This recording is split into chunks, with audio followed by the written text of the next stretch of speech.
Yo, manze, 3 biggest red flags in a woman. 3 red flags in a woman. Number 1, tattoo. Tattoo napata jo, dema amejichora tattoo aje, dema amejichora man.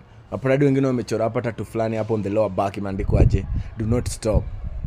Ile design aje, ukishikilia murigo Masaya Wagido na usome ile tattoo. Haichaji ni kurise boy. Anyway, tattoo is equals to past trauma or rebellion. Sawa? Stable women don't feel the need to mark themselves as an expression. Naget? Number 2, piercings. Dema amejitoboa aje, dema ametoboa masikio yote hivi, ametoboa ulimi, ametoboa kitovu, kuna demu wengine wametoboa hadi clit.